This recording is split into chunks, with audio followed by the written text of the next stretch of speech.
What's up, all my actuals, droids, and Wookiees? It's Anna, also known as the Star Wars Girl, and I'm once again going to be talking about this Joe Rogan controversy and internet temper tantrum with all of these people trying to cancel Joe Rogan because they don't listen to his podcast and they've only seen a clip here and there, and they think he's evil and they want to, persecute him and do all these Salem witch trials to him. Now, the Spotify CEO addresses Joe Rogan's inward use, doubles down on keeping the podcaster on the platform. Now, this article is quite long, so I'm not going to read all of it, but the thing I am going to read to you guys that is included in here is Daniel Ek. I think that's how you say his name, the CEO of Spotify, this gentleman right here. They have a letter that he sent out to the staff addressing the problem. But before I read that to you, I just want to address the elephant in the room. This dude, Daniel, looks way more like Lex Luthor than Jesse Eisenberg ever did. I'm sorry, I had to say it. Elephant in the room. I saw that, and even with this picture of Joe Rogan, looking at him, it's like, yeah, this is the dude that should have been Lex Luthor, if you're gonna go that direction and have instead of Jesse Eisenberg. Just gotta say that and put that out there. But so here we have, the full letter that he sent out to his team. So let me begin. Spotify team, there are no words I can say to adequately convey how deeply sorry I am for the way the Joe Rogan Experience controversy continues to impact each of you. Not only are some of Joe Rogan's comments incredibly hurtful, I want to make clear that they do not represent the values of the company. I know the situation leaves many of you feeling drained, frustrated, and unheard. I think it's important you're aware that we've had conversations with Joe and his team about some of the content in his show, including his history of using racially insensitive language. Following these discussions and his own reflections, he chose to remove a number of episodes from Spotify. He also issued his own apology over the weekend. Oh, he chose to remove a number of episodes from Spotify? Give me a fucking break. He had those episodes up there for years. Some of them for years. Give me a break that he chose to remove them. I don't believe that for a second, but let's continue. While I strongly condemn what Joe has said, and I agree with his decision to remove the past episodes from our platform, I realize some will want more, and I want to make one point very clear. I do not believe that silencing Joe is the answer. We should have clear lines around the content and take action when they are crossed. But canceling voices is a slippery slope. Looking at the issue more broadly, it's critical thinking and open debate that powers real and necessary progress. Another criticism that I continue to hear from many of you is that it's not about the Joe Rogan Experience on Spotify. It comes down to our direct relationship with him. In last week's town hall, I outlined to you that we are not the publisher of the Joe Rogan Experience, but the perception due to our exclusive license implies otherwise. So I've been wrestling with how this perception squares with our values. Another criticism that I continue to hear from many of you is that it's not about the Joe Rogan Experience on Spotify. It comes down to our direct relationship with him.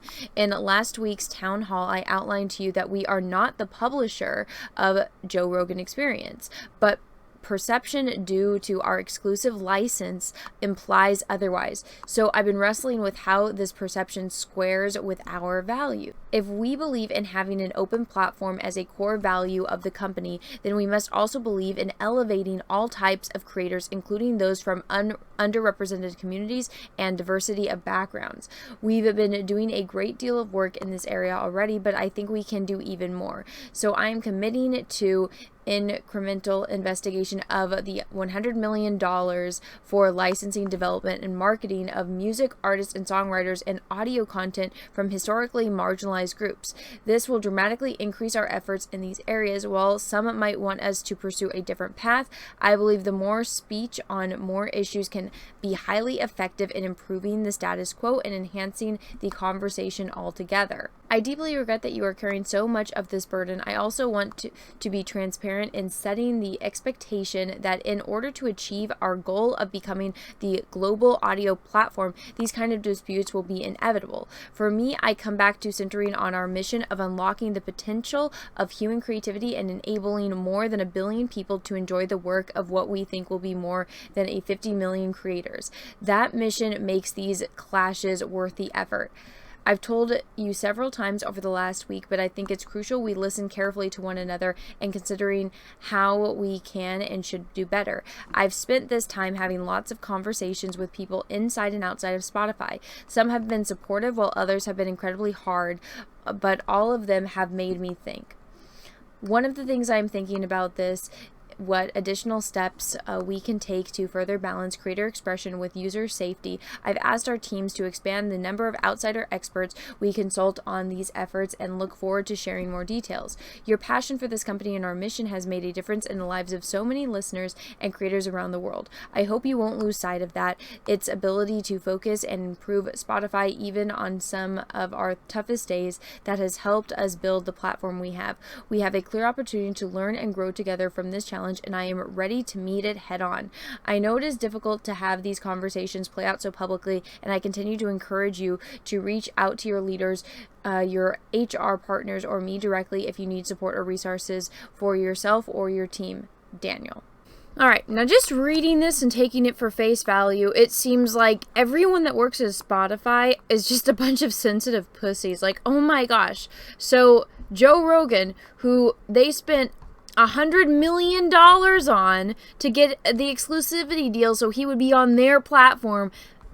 All these employees that literally are just working 9-to-5 jobs are screaming and crying and throwing temper tantrums over Joe Rogan. It's like, build a fucking bridge and get over it. Like, do you have absolutely nothing going on in your life that you have to fixate on some kind of podcast that you don't even watch? Because if you actually did watch it, you wouldn't have these problems.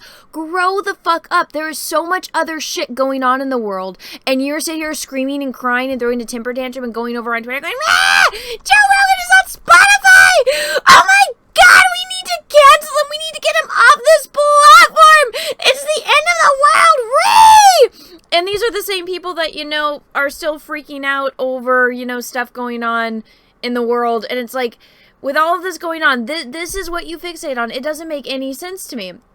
So I actually took screenshots of this and I posted it on Twitter because I wanted to see your guys' reactions and what people said about this. So let's take a look at the quote tweets. So, let's see. I like this one. It's somewhat revealing that Spotify's CEO letter to the staff has a tone of someone speaking to a class of kindergartens. Exactly. Could you imagine, like, back in the day, at least, like, when I think of a CEO, I don't think of someone that's apologizing to their employees. What I think about is if you piss off your boss, you're going to get fired.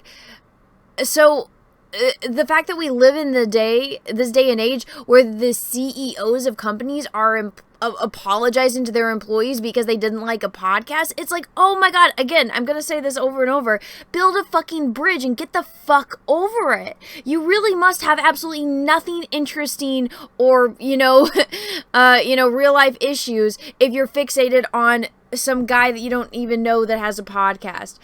So it's like the average age of a Spotify employee is a 6-year-old. A 6-year-old wouldn't even care. They would have dropped this by now.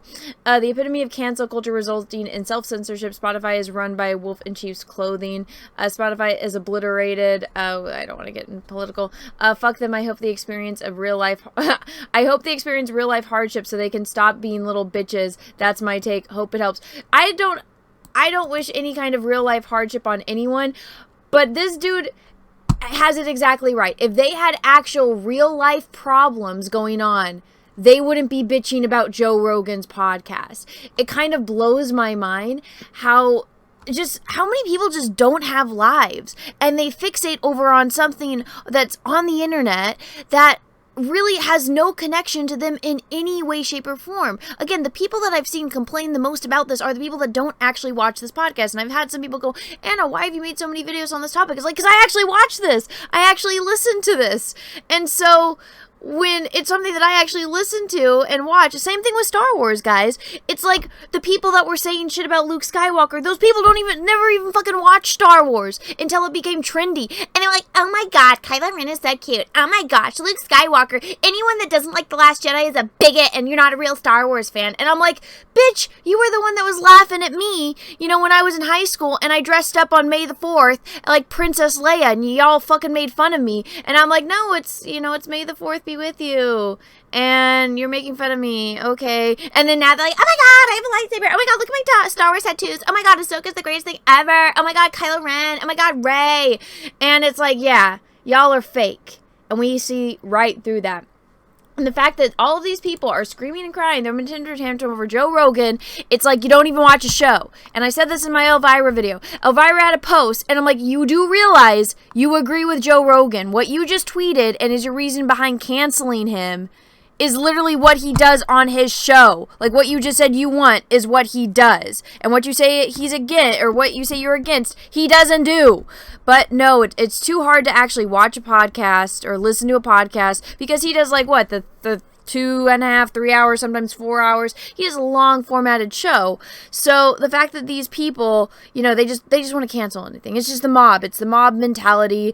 All this tribalism bullshit. I'm like, oh my god. All you're doing is proving how absolutely fucking stupid you are. And it blows my mind. And this letter, this little thing, it's like you're the CEO. Could you ever imagine the CEO apologizing to you? No. Unless there was like some kind of factory accident and a bunch of people died, you don't get that kind of response from a CEO.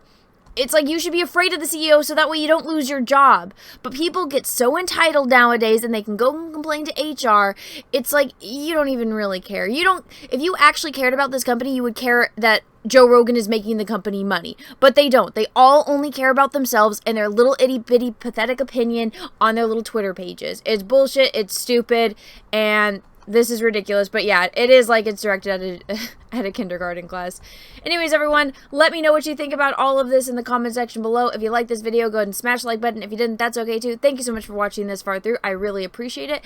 And if you guys haven't already, maybe take a second, smash that subscribe button, and ring the bell for notifications. Make sure that that bell is set to all, that we actually get notifications when I do other videos and live streams. And until next time, everyone, I hope you all have a great rest of your day, morning, evening, afternoon, wherever you are in the world. And may the force be with you, because we are really, really, really going to need it.